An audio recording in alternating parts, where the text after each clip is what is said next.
VOT Media kama ilivyo kawaida tupo katika Chuo Kikuu cha Mtakatifu Augustine Mwanza, Tanzania, na fursa ya kipekee tuliyoipata ni kuweza kukutana na moja kati ya vijana ambao ni wadogo lakini uwezo wao ni mkubwa kabisa. Ukimwona tunajua leo kazi ipo. Huyu hapa. Bwana, habari yako? Salama, mambo? Safi kabisa. Niambie. Jina maarufu ni Luvanga. Habari? Majina yako kamili ni nani? Nafikiri jina maarufu ni Hujambo. Mimi ni Imani Henry Luvanga. Yes, ni mwandishi wa habari. Nafanya kazi na DW Kiswahili pamoja na Crown Media. Sawa. Kote huko unafanya vizuri kabisa. Pengine sababu kubwa iliyokuleta katika Chuo Kikuu cha Mtakatifu Agustino hapa pamoja na wengine wote ilikuwa ni nini kwa anayetazama aweze kuelewa? Leo tuko hapa Chuo cha Mtakatifu Augustine kwa ajili ya maoni mtaani, ama kwa Kiingereza tunasema street debate, na leo tunajadili kwa namna gani mitandao ya kijamii inaweza kushawishi vijana kupiga kura, na hivyo tulikuwa tukiwauliza vijana, je, kura yako inaweza kushawishiwa na mitandao ya kijamii? Na ndio maana umeona wazungumzaji wote ambao tumewaalika ni waandishi wa habari vinara, walagabishi vinara, lakini pia washawishi wa mitandao ya kijamii vinara, ambao wanatumia muda wao mwingi kwenye majukwaa ya kidijitali na mitandao ya kijamii kuhamasisha mambo mbalimbali na maamuzi mbalimbali ambayo yanafanywa na vijana. Kwa hiyo tulifikiria kwamba kuja hapa Chuo cha Sauti, kwanza kuna vijana wengi, lakini pia Chuo cha Sauti kimetoa wanahabari wengi ambao ni nguli kwenye idhaa mbalimbali za kimataifa, lakini kwenye vyombo vya habari mbalimbali vya Tanzania vikubwa na vidogo. Kwa hiyo tunaweza kusema ilikuwa ni chaguo sahihi, lakini pia sifa ya pekee ya Chuo cha Mtakatifu Agustino, wamekuwa ni washirika wakubwa sana wa idhaa ya Kiswahili ya DW kwa miaka mingi sana. Sawa. Sasa hicho ndo tunaweza kusema sababu ile kuleta hapa. Tubaki kwa Luvanga. Ni binti mdogo ambaye aliaminiwa na kituo cha redio na kuwa meneja, kitu ambacho sio rahisi na ni nadra sana kutokana na nature ya watoto wa kike wengi kutegemea kusukumwa, kubebwa au kuamini kwamba hawawezi. Pengine nini hasa kipo ambacho kipo ndani yako kinachokufanya uamini kitu kinawezekana na unafanya tunaona inawezekana?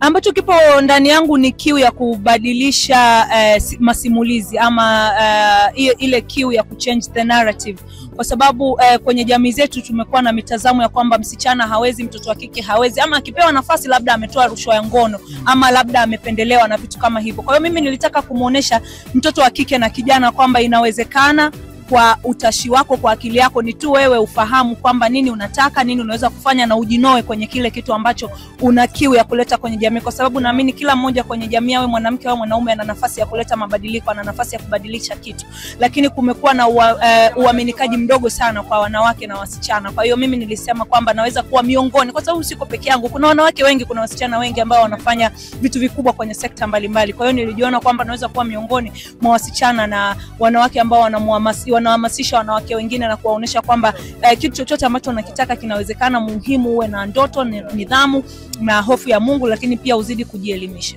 Sawa. Pengine kipekee kabisa fursa hii hapa, mwanamke anayekutizama afanye nini zaidi ili afike pale ambapo wewe upo na aweze kufika mbali zaidi kama ambavyo wewe unaendelea, kwa sababu kila siku unakuwa ni mtu ambaye unakuja na kitu kipya ili mradi tu watu waweze kupata kitu kizuri kutoka kwako.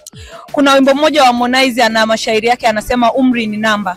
Kwa hiyo ninachoweza kumwambia msichana na mtoto wa kike ni kwamba umri wako haukuzuii kufanya kitu chochote.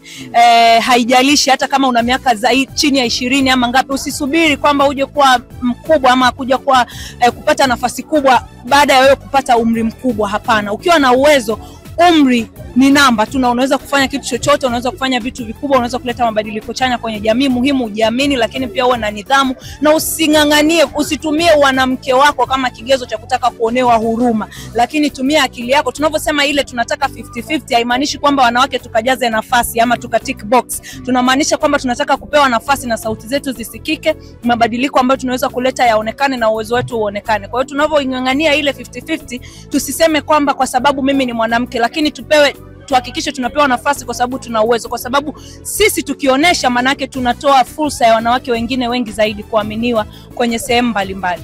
Bwana, mimi nikushukuru sana, najua umechoka, umeongea sana, umepiga picha nyingi sana. Nachotaka umwambie tu mtazamaji anayekutazama pale kwamba hii ni VOT Media, tumechangamka. Hii ni VOT Media, tumechangamka. Na mimi mmenichangamsha. Asante sana. Asante sana. Bwana, Yohana Kipula nyuma ya kamera, Comic Cliff mbele hapa, nilikuwa na Imani Luvanga. Hii imekaa swadakta sana. Mpaka wakati mwingine, ciao.